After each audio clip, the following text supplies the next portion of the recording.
Hey, what's going on there, guys? Ace the Gamer here, and I got for you guys an MTAR-X gameplay here on Call of Duty Ghost, and we'll be playing some team deathmatch here on Fright. This is one of my least favorite maps of the game, but it is a pretty good map for, you know, medium to long range weapons, and coming to like the SMGs, not really favorable. But I was like, might as well just, you know, shoot a gameplay here, because the people I'm playing against here, they're just a bunch of, I don't want to say anything rude, but they're just kids, because I knew they're kids because I had them all muted, because they're all just, you know, arguing, talking nonsense. I didn't want to hear that. I don't want to go over to my commentary. But overall, we are back here. Got the MTAR-X weapons guide, and let's get right into it. Okay, the description for the MTAR: it is fully automatic, rifle class range with large ammo capacity and SMG handling.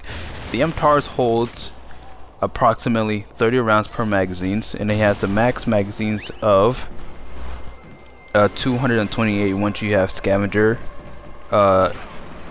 scavenger on the class, and it has a damage of 40 to 25 in multiplayer, and overall it has a reload time of 3.2 seconds mid magazines and 3.93 seconds when it's empty, which is pretty much decent. You don't really need, you know, side of hands or anything on that, but it does kind of give you the upper hand feel side of hand attachment into this weapon. And this weapon has a very high rate of fire of 810 RPM and 953 RPM if you have the rapid fire attachments attached to the weapon, which I'm not be using in here. And has a very low recoil, has a low penetration. That's what the only downside of the weapon. It doesn't do enough damage to like, you know, if like an enemy's hiding behind some sort of barricade or a building, it doesn't really do that much damage. And it also has a fire mode of fully automatic and a 3-burst round in single player only. It is used mostly by the Federation and the Odeon in the campaign mode, and it costs 2,000 points. Currencies in extinction mode. And overall, it also costs 9 squad points to unlock in multiplayer. And the MTAR is a relatively high damage per bullet weapon. The MTAR-X will deal 40 damage up to 15 meters, which makes it 3-shot kill up close, or a 2-headshot kill if both shots are headshots. The MTAR nearly declines in damage until around 20 meters or so, and where it does 25 damage and results in a 4-shot kill, a 2-shot kill in hardcore, 1-shot kill if it is a headshot. The MTAR-X 3-shot kill ranges ends at 19 meters, so it's pretty much a little confusing about meters. This is basically saying that the gun, it is very good in medium range, not a long range, unless you have a muzzle brake attachment with this thing. It will kind of give you the upper hand and all that. But however, to counterbalance its high damage per bullet, the MTAR-X has the second slowest rate of fire in the X category, clocking in at only 810 RPM.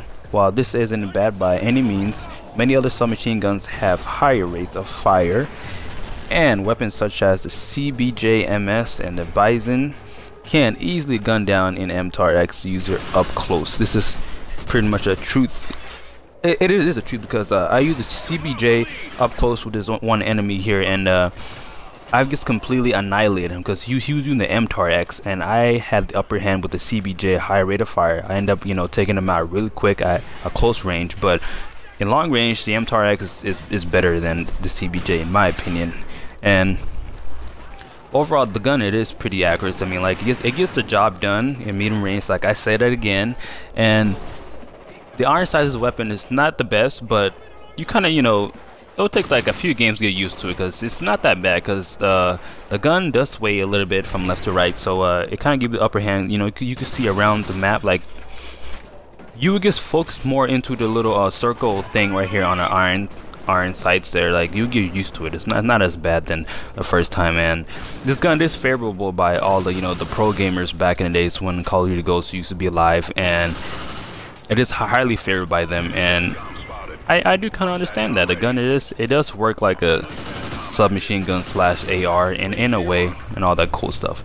But anyways, guys, the game is coming to an ending here. If you did enjoy, please make sure to smack the like button. Let me know you guys enjoying this type of series, and if you want to see more, just comment in the comment section below. Like always, guys, have a nice day and peace out.